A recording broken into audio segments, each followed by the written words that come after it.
من نعمه أشهد أن لا إله إلا الله وحده لا شريك له وأشهد أن محمدا عبده ورسوله اللهم صل وسلم على هذا النبي الكريم وعلى آله وأصحابه أجمعين أما بعد فيا عباد الله أوصيكم وإياي بتقوى الله فقد فاز المتقون اتقوا الله حق تقاته ولا تموتن إلا وأنتم مسلمون وقال الله تعالى في القرآن الكريم أعوذ بالله من الشيطان الرجيم بسم الله الرحمن الرحيم لن ينال الله لحومها ولا دماؤها ولكن يناله التقوى منكم كذلك سخرها لكم لتكبروا الله على ما هداكم وبشر المحسنين صدق الله العظيم. Bapak-bapak, saudara-saudara, jamaah Jumat, para tamu-tamu Allah yang mulia, judul khutbah kita aktualisasi nilai-nilai korban dalam kehidupan sehari-hari.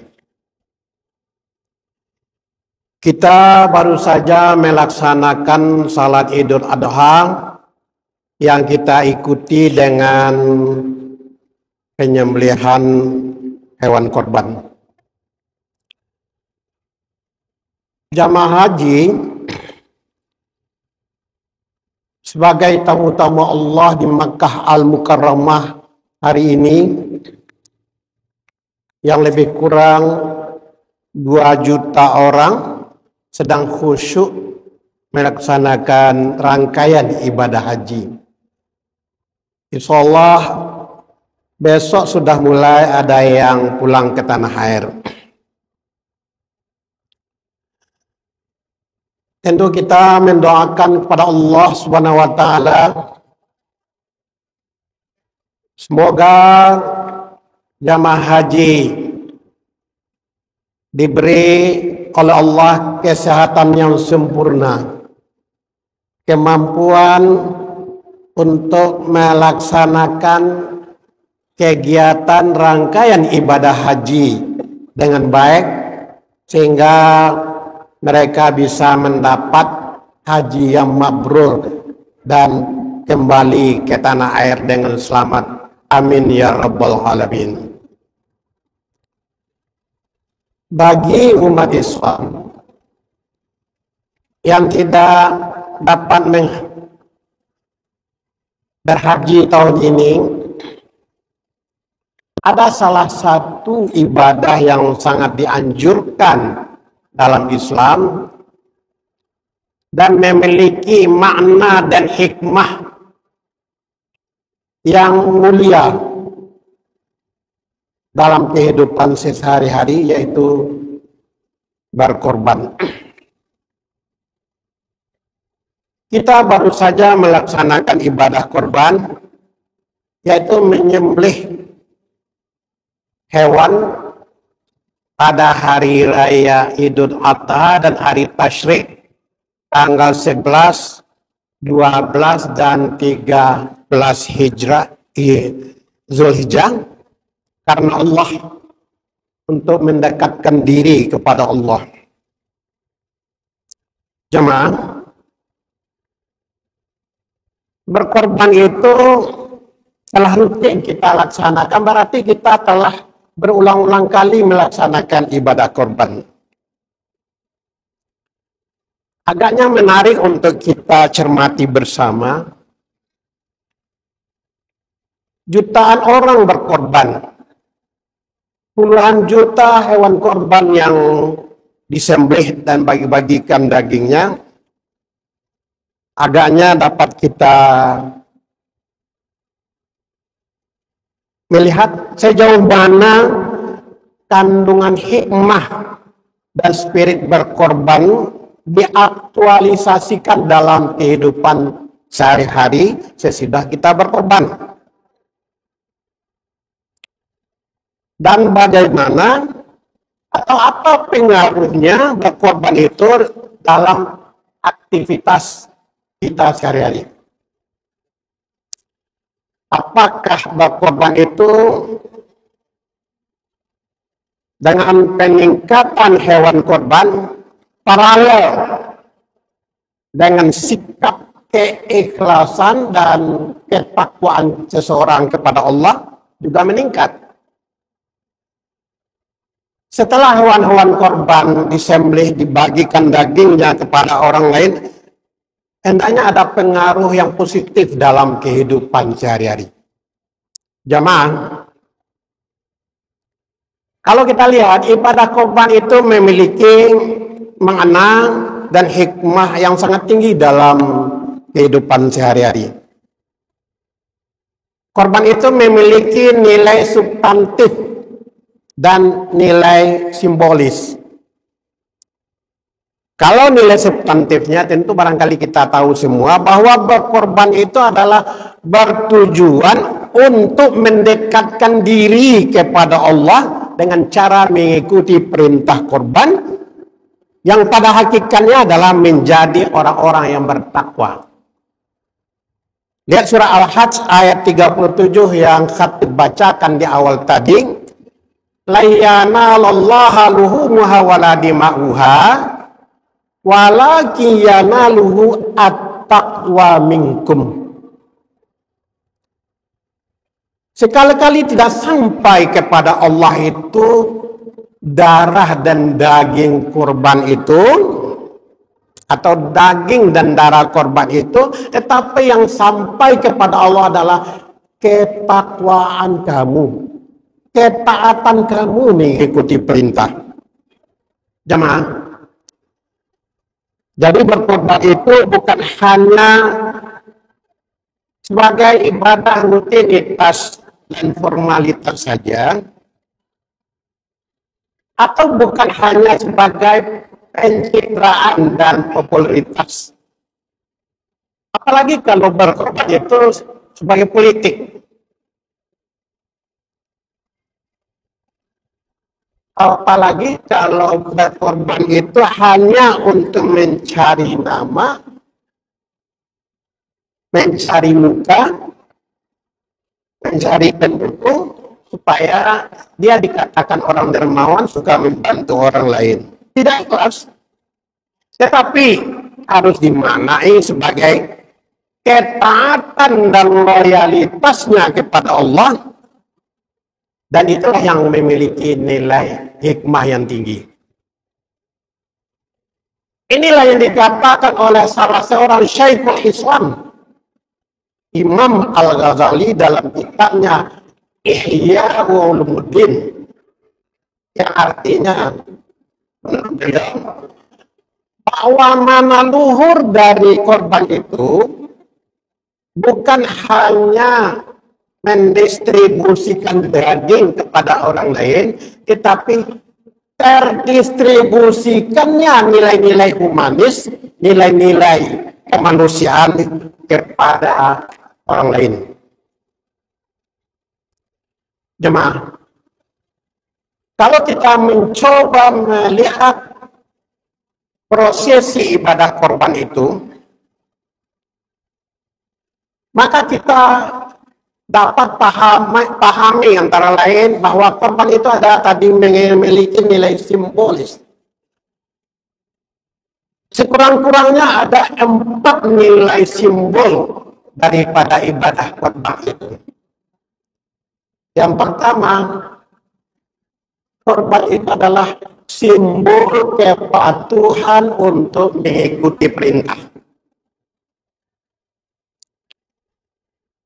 Yang kedua, korban itu adalah simbol manusia tidak pantas untuk dikorbankan.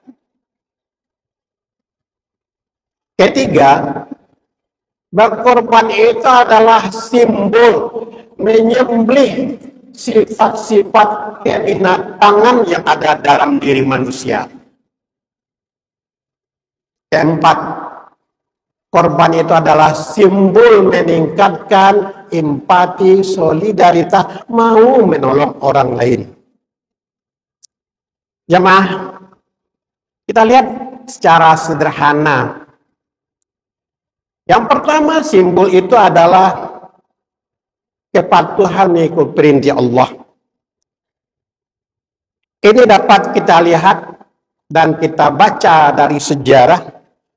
Korban yang pada awalnya adalah nampak tilas syariat Nabi Ibrahim dengan Nabi Ismail yang disyariatkannya kepada syariat Nabi Muhammad yang kita ikuti sampai sekarang. Lihat surah As-Saffat ayat 102. Dari ayat ini kita pahami antara lain bahwa Nabi Ibrahim bersama Nabi Ismail adalah simbol dari hamba yang kepatuhan, ketaatan, loyalitasnya kepada Allah di atas segala-galanya. Bagi hamba yang seperti ini tidak ada yang berat. Sekalipun menyembelih anak kandungnya sendiri oleh Ibrahim, dilaksanakan kalau memang perintah dari Allah. Nabi Ismail adalah simbol kecintaan. Betapa tidak dalam sejarah kita pahami bahwa Nabi Ibrahim sangat merindukan anak dan keturunan. Tapi Allah baru memberi anak itu Ismail telah berumur tua, berumur 80 tahun. Ismail lahir menjadi pemuda yang tampan, cerdas, patuh dan hormat kepada orang tua. Pantas bagi Ibrahim, Ismail itu adalah sangat dicintai, menjadi qurratu ayunin yang akan melanjutkan perjuangan misinya di belakang hari. Jemaah, Ismail adalah yang sangat dicintai oleh Ibrahim. Wajarlah secara manusiawi Ibrahim sangat mencintai Ismail. Karena Ibrahim sangat mencintai Ismail, maka Allah akan menguji dengan apa yang sangat dicintai oleh Ibrahim itu. Ini juga berlaku bagi kita. Kalau kita dalam kehidupan sehari-hari apa yang kita cintai, Allah pasti akan menguji dengan apa yang kita cintai itu. Kalau Ibrahim mencintai Ismail itu, lalu disuruh Allah untuk menyembelih anak kandungnya sendiri Ismail, apakah dia buntut kecintaannya kepada Allah karena mencintai Ismail? Ini juga akan berlaku bagi kita semua. Siapa yang tidak cinta harta, cinta uang, jabatan? Apakah kecintaan kita kepada harta, kepada uang, kepada keluarga, kepada jabatan itu melebihi dari cinta kepada Allah? Kalau Ibrahim disuruh diuji oleh Allah untuk menyembelih anak yang sangat dicintainya, maka dijawab sami'na wa ta'na, diikuti. Kalau sekarang kita diuji dengan Allah, siapa yang tidak mencintai uang untuk berkorban? Taruhlah sampai 3 juta atau 4 juta. Apakah kita mau atau tidak? Hanya Allah meminta sebagian harta kita, sebagian yang kita cintai. Apakah kita mau ikut untuk mengikuti perintah Allah itu. Jadi apa intinya adalah korban itu adalah ujian apakah dia patuh atau engkar. Jemaah. Yang kedua, korban itu adalah simbol manusia tidak pantas untuk dikorbankan. Syariat Nabi korban itu pada hakikatnya adalah menyelamatkan kehidupan manusia. Sebagai contoh, pada Mesir kuno dulu, diadakan sayembara untuk memilih gadis yang tercantik di Mesir. Setelah dapat gadis yang tercantik lalu dilemparkan ke Sungai Nil sebagai korban kepada Dewa Nil, supaya Sungai Nil itu tidak mendatangkan mudarat pada manusia, dikorbankan manusia. Di Kanaan juga ada yang mengambil jantung dan hati manusia diserahkan kepada Dewa Baal. Kalau kita lihat aktualisasinya sekarang masih banyak orang yang mengorbankan orang lain di mana-mana. Kita lihat, kita dengar, kita saksikan, mengorbankan orang lain, bahkan sampai menyakiti, membunuh orang lain dengan sadis, bermacam cara. Ini adalah mengorbankan orang lain. Jemaah, kenapa Allah mengganti Ismail dengan kibas? Dalam surah Safat ayat 107, wa fadainahu bizibhin azim. Maka kami gantilah Ismail itu dengan penyembelihan yang besar, yaitu seekor kibas. Wa fadainahu bikibasin, kami ganti Ismail itu dengan kibas. Dalam sejarah kita pahami, sewaktu Ibrahim telah meletakkan pisau di lehernya, maka Allah memperlihatkan kekuasaannya, maka digantilah Ismail itu dengan seekor kibas yang besar. Maka yang disembelih oleh Ibrahim adalah seekor kibas. Apa hikmahnya itu? Jemaah, kalau kita lihat, kenapa Ismail diganti dengan kibas? Sekurang-kurangnya kita melihat 4 hal yang logis. Ini bukan berarti Allah tidak konsisten dengan perintahnya, tapi ini mengandung nilai-nilai dan hikmah yang tinggi. Yang pertama, Allah ingin menegaskan bahwa manusia tidak pantas untuk dikorbankan. Tidak boleh disakiti, apalagi dizalimi, dibunuh secara sadis. Yang kedua, Allah hanya ingin diuji kepatuhan Ibrahim. Termasuk juga kita, Allah hanya ingin menguji kepatuhan kita mengikuti perintah untuk berkorban. Ketiga, menjelaskan bahwa manfaat korban itu bukan untuk Allah, tetapi untuk orang. Setelah korban disembelih, lalu dagingnya diberikan kepada orang lain. Yang keempat, Allah memberitahu bahwa setiap korban itu pasti akan diganti oleh Allah dengan yang lebih baik. Melalui hadis yang disampaikan oleh Rasulullah, kata Rasul, kana damuha wa qatnuha wa sufuha hasanatin min mizanihi yaumal qiyamah. Adalah darah korban, tanduk korban, bulu-bulu korban mengandung kebaikan-kebaikan yang memberat timbangan pada hari kiamat. Bagi kita barangkali darah, kuku, dan bulu-bulu korban tidak ada artinya, malah dibuang. Tapi menurut Allah, kata Rasul, setiap bulu itu ada nilai-nilai kebaikan. Oleh sebab itu, korban pilihlah yang baik. Korban yang baik itu pasti bulunya bagus.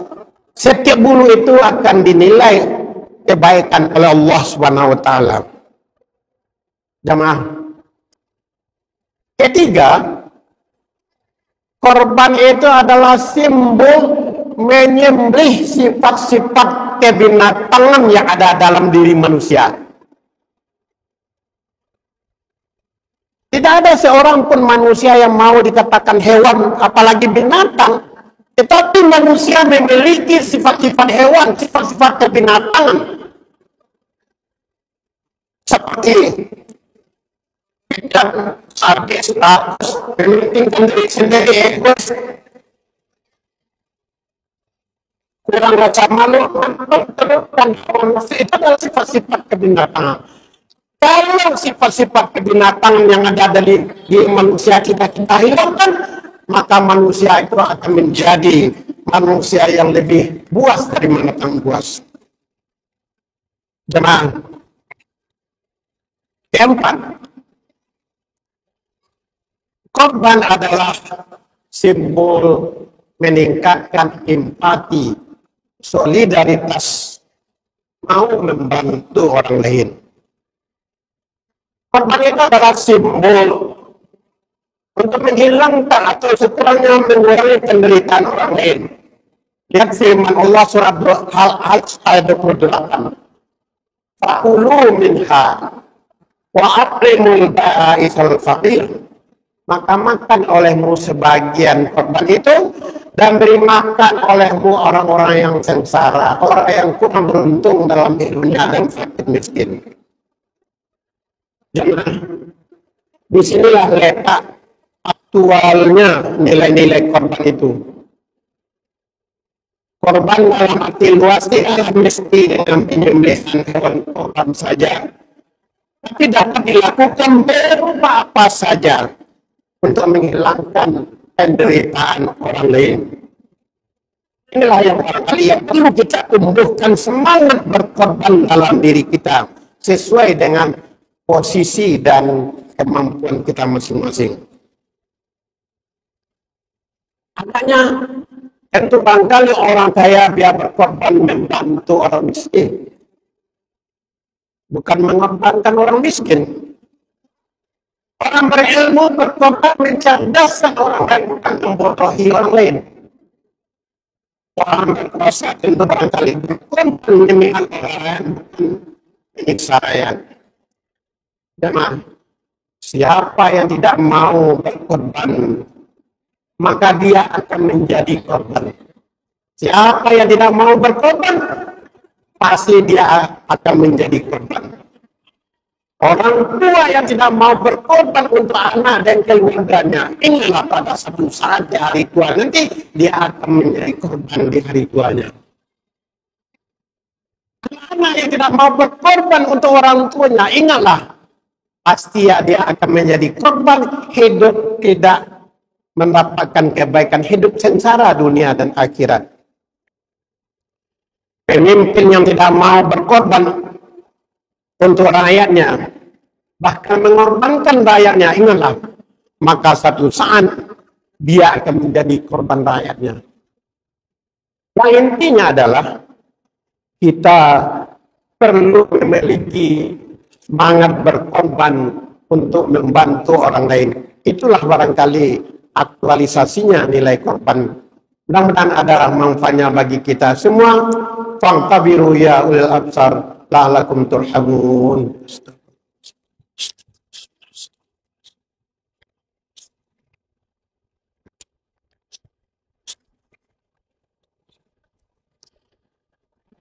Alhamdulillah hamdan katsiran kama amar. Asyhadu an la ilaha illallah wa asyhadu anna Muhammadan abduhu wa rasuluh. Allahumma salli wa sallim ala hadzal nabiyil karim wa ala alihi wa ashabihi ajmain. Amma ba'du fa ya ibadallah, usikum wa iyaya bittaqullah faqad fazal muttaqun. Wa qala Allah ta'ala inna Allah wa malaikatahu yusalluna 'alan nabi ya ayyuhalladzina amanu sallu 'alaihi wa sallimu taslima. Allahumma shalli ala Muhammad wa ala ali Muhammad kama shallaita ala Ibrahim wa ala ali Ibrahim wa barik ala Muhammad wa ala ali Muhammad kama barakta ala Ibrahim wa ala ali Ibrahim fil alamina innaka Hamidum Majid. Allahumma ighfir lil muslimina wal muslimat wal mu'minina wal mu'minat al ahya'i minhum wal amwat innaka sami'un qaribun mujibud da'wati ya qadiyal hajat. Rabbana zalamna anfusana wa illam taghfir lana wa tarhamna lanakunanna minal khasirin. Allahumma aghnina bil ilmi wa zayyina bil hilmi wa akrimna bil taqwa wa jamilna bil afiyah. Allahumma aftah abwabal khair fa innaka khairul fatihin. Allahumma arhamna fa innaka khairur rahimin. Allahumma ighfir lana dhunubana fa innaka khairul ghafirin. Allahumma arzuqna fa innaka khairur raziqin. Allahumma inna nas'aluka salamatan fid din wa afiatan fil jasadi wa ziyadatan fil ilmi wa barakatan fil rizqi wa taubatan qabla al-maut wa rahmatan indal maut wa maghfiratan ba'dal maut. Allahumma inna nas'aluka ridhaka wal jannah wa na'udzu bika min sakhatika wan nar. Rabbana atina fid dunya hasanah wa fil akhirati hasanah wa qina adzabannar. Walhamdulillahi rabbil alamin.